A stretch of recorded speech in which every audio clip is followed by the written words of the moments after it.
Olá, alunos! Vamos dar continuidade ao nosso estudo na unidade 2 e nessa unidade a gente vai ter como tópicos, dessa primeira parte, os tipos de avaliações, o planejamento da avaliação e o que avaliar. Como o conteúdo da unidade 2 ficou bastante extenso, nós dividimos em duas partes, tá bom? Então, a gente vai dar início agora à primeira parte. Bom, em relação aos tipos de avaliação, antes da gente adentrar aí nos tipos de avaliação, nos conceitos, é importante que vocês saibam que esta tipologia, ela se baseia na forma de aplicação da avaliação, E a gente destaca 3 tipos de forma de aplicação da avaliação. Tem a avaliação aplicada por propósito, a avaliação aplicada por momento e por referencial de análise. Em cada uma dessas colunas, a gente tem aí alguns tipos específicos, Então, vamos ver aqui mais especificamente a avaliação por propósito. Dentre as avaliações por propósito, a gente tem a avaliação diagnóstica, a avaliação somativa e a avaliação formativa. Percebam que eu destaquei uma palavra ao lado de cada um desses tipos de avaliação. Então, ao lado da avaliação diagnóstica, eu coloquei a palavra detectar. Ao lado da somativa, a palavra medir. E ao lado da formativa, acho que mais abaixo, da avaliação formativa, a gente colocou a palavra acompanhar. Então, vamos lá. Vamos aqui nos divertir um pouco, vendo mais uma charge. Aqui a gente tem uma charge do Chico Bento, que é um personagem da Turma da Mônica. E ele está aqui tendo uma interação com a sua professora, E a professora está dizendo para ele, Chico, você está cada vez pior. E ele diz, já sei, tirei 0 de novo. Aí a professora diz, pior, 1 negativo, Então, o Chico Bento não foi muito feliz aí nessa prova, nessa avaliação, porque ele tirou uma nota abaixo do 0.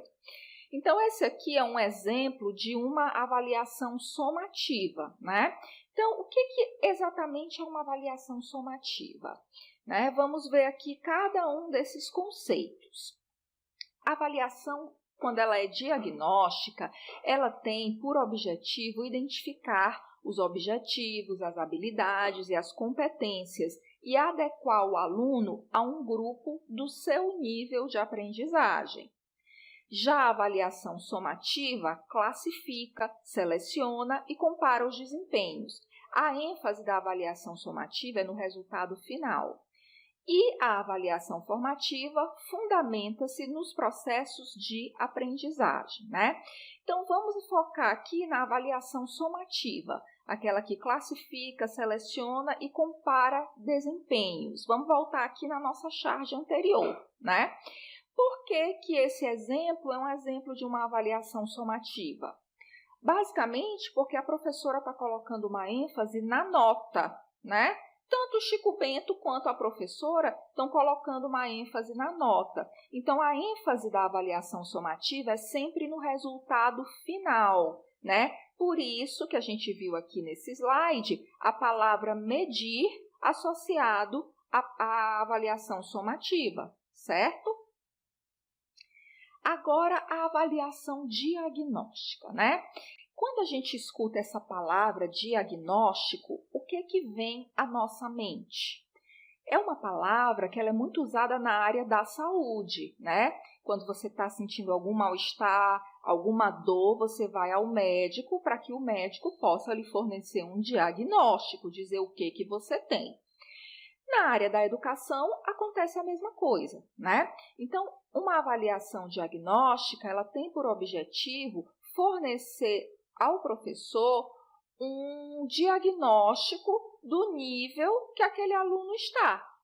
E isso é muito importante porque ajuda o professor no planejamento do seu ensino, né? Então, se ele percebe que um grupo de alunos, que uma turma, né, se ele consegue perceber, depois da aplicação de uma avaliação diagnóstica, que aquele grupo de alunos está deficitário em um determinado conteúdo, ele pode planejar as suas aulas de forma, né, a fazer com que os alunos aprendam aquilo que eles precisam aprender, certo? Já a avaliação formativa, ela é um pouco mais ampla, porque ela se fundamenta em todos os processos de aprendizagem, né? Ela, inclusive, é um tipo de avaliação que ela não se concentra em um único momento, né? Não é no dia da prova que se faz uma avaliação formativa, mas é uma avaliação que é feita ao longo de todo o processo de ensino e aprendizagem, né? Muitas vezes ela exige mais que um momento avaliativo, certo? Mas vamos voltar aqui às nossas charges e ver o que o Armandinho está aprontando aqui nessa charge, né? Ele também está conversando aqui com o professor dele e o professor está dizendo para ele que o problema do Armandinho na prova foi interpretação de texto. Só que parece que o Armandinho não aceitou muito aí isso que o professor disse para ele, né? O professor disse, você não soube interpretar a pergunta. Aí ele rebateu. E será que o senhor soube interpretar minha resposta? Né? Então, essa situação que a gente está vendo nessa charge, ela poderia ter sido prevenida se o professor tivesse feito uma avaliação diagnóstica antes. Então, avaliações diagnósticas, elas são muito interessantes de serem feitas no início de um ano letivo, ou no início de um semestre, ou antes do professor iniciar um novo assunto, um novo conteúdo, ele pode fazer ali uma avaliação na qual ele pode tentar perceber quais são os conhecimentos prévios que os alunos têm sobre aquele assunto que ele vai começar a ensinar. Porque a partir dessa resposta, ele vai saber se ele vai poder dar uma aula num nível muito alto, ou se ele vai precisar, né, voltar àqueles conteúdos mais básicos sobre o assunto, para que os alunos consigam entender, né, o assunto. Então, isso é muito importante. Mas, em relação aos tipos de avaliação por momento, né? Aqui a gente destaca 2 tipos. A gente destaca a avaliação final, que também é conhecida como avaliação acumulativa, e a avaliação processual. A avaliação final é a oportunidade do professor tirar um retrato de como está a aprendizagem dos alunos. Ela tem lugar em momentos específicos de um curso, como, por exemplo, no final do ano letivo. Mas ela pode ser feita também no final do semestre, no final de um mês de aula ou no final de um bimestre, ok? Já a avaliação processual, ela, como o próprio nome já está dizendo, ela não acontece em um único momento, ela não acontece só no final, mas ela também não acontece no início, antes, como a avaliação diagnóstica. Ela é um processo. E esse tipo de avaliação é o que é mais indicada nos documentos oficiais, né? Tanto aí na legislação da educação brasileira, quanto nos próprios projetos políticos pedagógicos das escolas. Bom, mas vamos entender melhor as especificidades da avaliação processual, né? A avaliação processual é aquela avaliação que é realizada ao longo de todo o processo de ensino-aprendizagem. Ela é uma avaliação que não acontece somente em momentos pontuais, mas ela pode acontecer ao longo da semana, ela pode se constituir por um conjunto de momentos avaliativos e ela trabalha com objetivos diversos e utiliza instrumentos diversificados, né? Então, isso é muito importante porque a gente sabe que existem vários estilos de aprendizagem. Enquanto alguns alunos, né, podem aprender muito lendo, outros podem precisar ler e escrever sobre o mesmo assunto, ok? E a utilização de instrumentos diversificados também é muito importante porque, justamente por conta desses diferentes estilos de aprendizagem, que a gente sabe, né, hoje, a partir de estudos da própria psicologia, que existem também múltiplos tipos de inteligência, né? Então, essa diversidade dos objetivos e dos instrumentos é um fator positivo, né, que auxilia aos alunos e aos professores a contemplarem, né, um nível de aprendizagem mais alto, não é verdade? Porque se alguns alunos podem se sair muito bem em provas objetivas, em questionários, outros já podem se sair melhor na apresentação de seminários, por exemplo, né? Enquanto alguns alunos se saem muito bem em provas dissertativas, esses mesmos alunos podem ter muita dificuldade em falar em público, né? E aí eles já não tirariam uma nota tão boa em um seminário ou uma apresentação em grupo. Por isso que é importante que o professor ofereça instrumentos diversos, ok? Bem, e por referencial de análise? O que a gente entende por avaliação por referencial de análise? A gente destaca 2 tipos de avaliação a partir desse referencial, né? A gente tem as avaliações normativas e temos a avaliação criteriada. A avaliação normativa é a avaliação que segue uma classificação geral, que parte de um modelo comum a ser alcançado por todos os avaliados. Já a avaliação criteriada trata-se de uma avaliação baseada nos desempenhos individuais dos alunos e não em comparação com os outros, né? Então, vamos entender melhor o que é uma avaliação por referencial de análise. Vejamos essa figura que temos aqui nesse slide, né? Aqui nós estamos vendo um professor que está diante de alguns sujeitos. E esses sujeitos do reino animal são muito diferentes entre si. Então, aqui nós temos, né, um cachorro, uma foca, um peixe, um elefante, um pinguim e um macaco.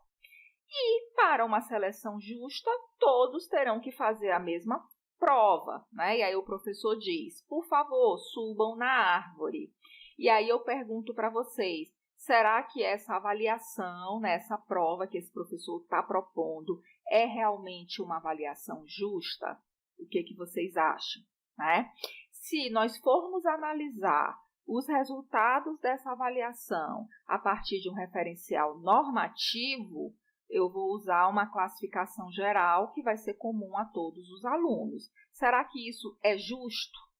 Será que não está evidente para a gente que cada um desses animais tem suas habilidades específicas e que nem todos eles vão conseguir subir na árvore com a mesma competência, com a mesma destreza de um macaco, por exemplo, né?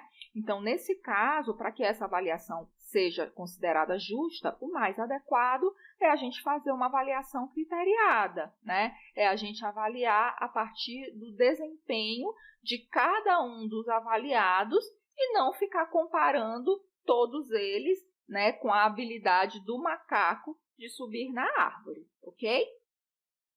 Mas aí a gente pode pensar, né, já que a gente tem aí essas questões, essas diferenças individuais, o que um professor deve avaliar, né, quando ele estiver aí planejando as suas avaliações e o seu ensino, né? Primeiramente, a gente tem que saber que o objetivo da avaliação depende da finalidade da educação e do conceito de ensino. Então, se não está claro para o professor qual é a finalidade da educação e nem qual é o conceito de ensino que ele tem, vai ficar muito difícil que ele consiga planejar uma avaliação condizente, ok? O conteúdo a ser avaliado deve ser o conteúdo que foi efetivamente trabalhado pelo professor, certo? E isso traz um desafio muito grande, que é avaliar de acordo com a concepção de ensino e de aprendizagem que direciona todo o processo educativo. Então, baseado nesse segundo ponto, né, que a avaliação deve estar relacionada com o que foi trabalhado, enquanto professores, nós temos que ter muito cuidado em relação àquelas pegadinhas, né, aquelas avaliações surpresa. O professor pode até propor uma avaliação surpresa como uma forma de dar uma dinâmica maior aí para a sua aula, mas essa avaliação ela tem que estar relacionada com o que foi efetivamente trabalhado, né? Nada de cobrar do aluno um conteúdo que não foi trabalhado em sala de aula, nem um conteúdo que esteja muito acima, né, do que é esperado para o nível de ensino no qual ele se encontra, né? E o desafio de avaliar de acordo com a concepção de ensino e de aprendizagem é um desafio que eu trago aqui para a gente sempre lembrar, né, que essa concepção de ensino e de aprendizagem, ela não é uma decisão simplesmente individual do professor, mas ela está relacionada aí, né, a muitas coisas, inclusive a própria legislação da educação brasileira e aos próprios documentos que regem, né, esse processo educativo, como, por exemplo, o projeto político-pedagógico que nós temos nas nossas escolas, ok? Então, nessa perspectiva, a gente pode pensar na avaliação como um caminho, né? A gente pode fazer aí essa comparação, essa metáfora de que a avaliação é uma trilha que nós devemos percorrer. E nessa trilha, o primeiro passo é a gente saber que é muito importante avaliar os objetivos propostos também, né? Esses objetivos que, se vocês forem lá no plano de ensino dessa disciplina, por exemplo, vocês verão que em cada uma das unidades nós temos objetivos e que esses objetivos eles são dinâmicos e, por serem dinâmicos, eles podem mudar ao longo do trabalho, né? E isso é um desafio para o professor, né? O professor justamente conseguir identificar que um objetivo ele não é estático, né? Até mesmo porque em um ambiente escolar e em um processo de ensino e de aprendizagem, muitas variáveis podem ser inseridas, né? Muitas coisas podem acontecer que não estavam previstas quando os objetivos foram planejados. E nada impede que se façam aperfeiçoamentos ao longo aí desse trajeto. As avaliações, elas sempre devem ser condizentes com o trabalho que o professor desenvolveu ao longo de um determinado período, certo? Então, esse desafio, né, com o qual nós nos deparamos na nossa prática é justamente sobre esses objetivos. Que objetivos que o professor vai avaliar? E é um desafio porque muitas vezes o trabalho do professor pode estar sendo direcionado por objetivos muito amplos, né? Eu trago até aqui para vocês um exemplo que a gente encontra com muita frequência, que é o objetivo de desenvolver a capacidade crítica do educando, né? Então, por que esse objetivo ele não está adequado? Por que esse objetivo ele é muito amplo?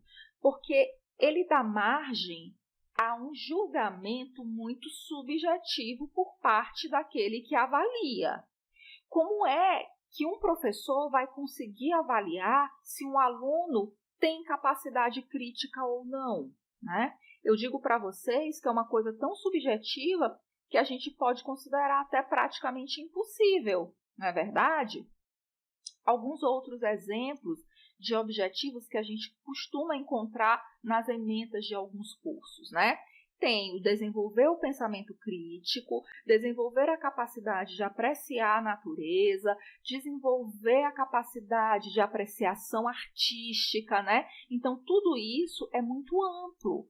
Se eu for pensar, por exemplo, em que tipo de instrumento avaliativo eu posso utilizar para verificar se meu aluno consegue apreciar a natureza, eu vou ter muita dificuldade, né, para encontrar um instrumento que contemple esse objetivo, certo? Então, como que um objetivo deve estar apresentado para que um professor consiga, né, avaliar se de fato ele foi alcançado? Então, primeiramente, o objetivo ele deve poder ser alcançado nos limites da unidade de ensino. E quando eu falo de unidade de ensino, eu estou me referindo tanto às unidades de uma determinada disciplina, quanto ao próprio objetivo geral de um componente curricular, né?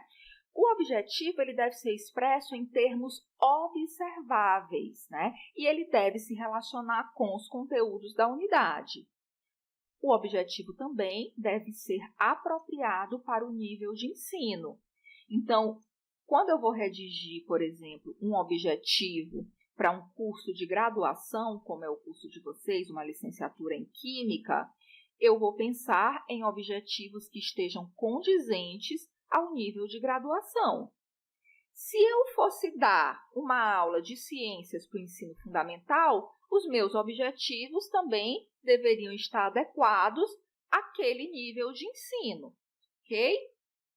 Algumas sugestões de objetivos aqui que eu trago para vocês, né? Objetivos mais adequados.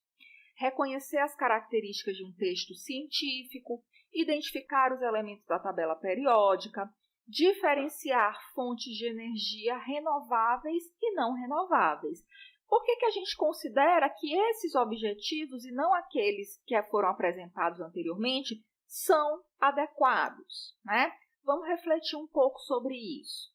Quando eu falo em reconhecer as características de um texto científico, eu estou dizendo exatamente o que eu vou ter que verificar que o meu aluno conseguiu, certo? Então, para pensar numa prova, num trabalho, numa avaliação, fica também muito mais fácil para o professor, né?